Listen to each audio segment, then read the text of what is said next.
Hello everyone and welcome to the first episode in this Minecraft video instructional series on Redstone. And in this series we're pretty much going over everything you would need to know about Redstone within the game in order to start making your own contraptions.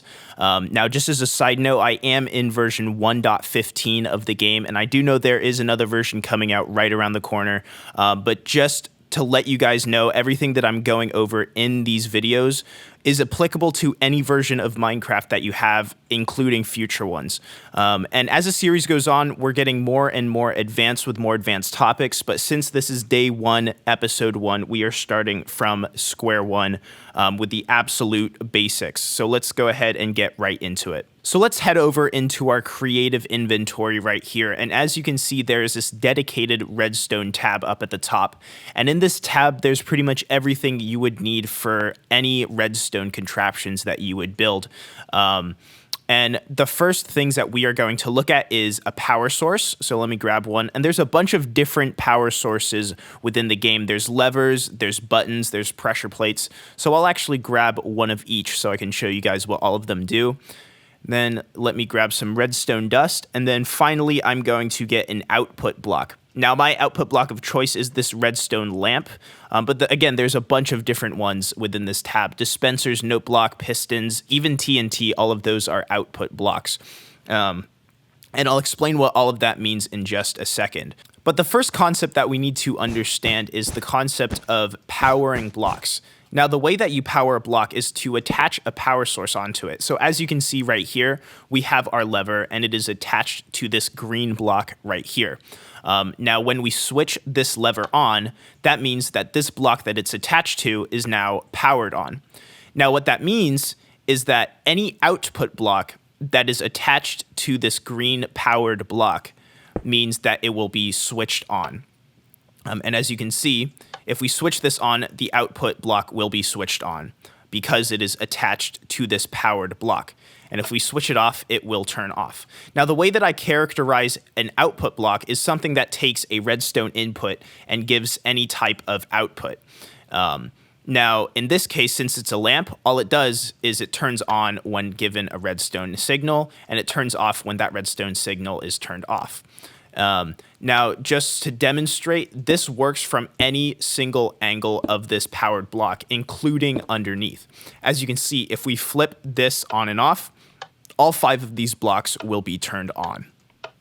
One thing I do want to point out is that you cannot power blocks diagonally. So if we were to flip this lever right here, you can see nothing happens because this is the only block that is being powered by this lever, and it cannot draw power diagonally, which is super important. The next concept that I want to cover is that this lever actually acts as its own powered block as well. So let me show you what I mean. If we were to attach a bunch of redstone lamps to this lever, you can see none of them are actually touching this green block. So if we were to switch on this lever, none of them are being powered by the block, but they're actually being powered directly from the lever. Now, this is because the lever essentially takes up its own spot and acts as its own powered block. And again, just like last time, you can see that it works from all different directions. This next concept is a little bit harder to understand, but I'll explain it as best as possible. So there's a lot of output blocks in the game that actually can have a power source attached directly to them. Now, what this means is that when you switch this on, this output block now acts as its own powered block as well. So just like last time, all of the same rules apply. So any output block that is attached to this powered block will be switched on as well. And again, it works from all directions. However, the important distinction is that this block right here is the only block that is powered. All of these other ones are simply taking power from touching this block right here. So for example, if we were to stick another redstone lamp right here, you can see that this one is not turning on because it is not touching a powered block. So now let me show you guys the different types of power sources within the game. Now, there are more than these 3 that I'm showing you, but these are the easiest ones to understand in my opinion. Now, all of them essentially do the same thing in that they power the block that they are on. but they just differ in the way that they are turned on or how long they are turned on for. So for example, the lever, you just click it to switch it on, and whenever you want it to turn off, you just click it again. The button is essentially the same thing. You click it to turn on, except it turns off by itself. Now, all of the wooden buttons have the same duration of time. The only one that's different is this stone button right here, as you can see, gives a little bit of a smaller pulse. Now, the pressure plate is actually activated when you step on it. And as you can see, once you get off, it turns off. Now, there are, again, different types of pressure plates within the game.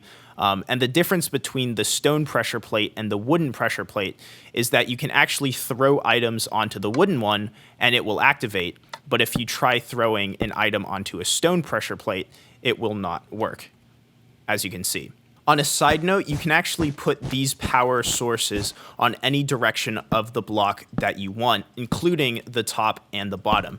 And all of them will pretty much do the exact same thing. As you can see, if we flick this lever at the bottom, it will still power this block. And again, this works for buttons as well. The only one that it doesn't really work for is the pressure plates. That one has to go directly on top in order for it to work. And that's going to do it for me today, guys. Hopefully you enjoyed this video. I know a lot of these things are very complicated, but the biggest piece of advice that I can give to you guys is actually to make your own creative world and to play around with Redstone yourself. And the more you do it, the more easy it will come to you. And that's it. I'll see you guys in the next episode.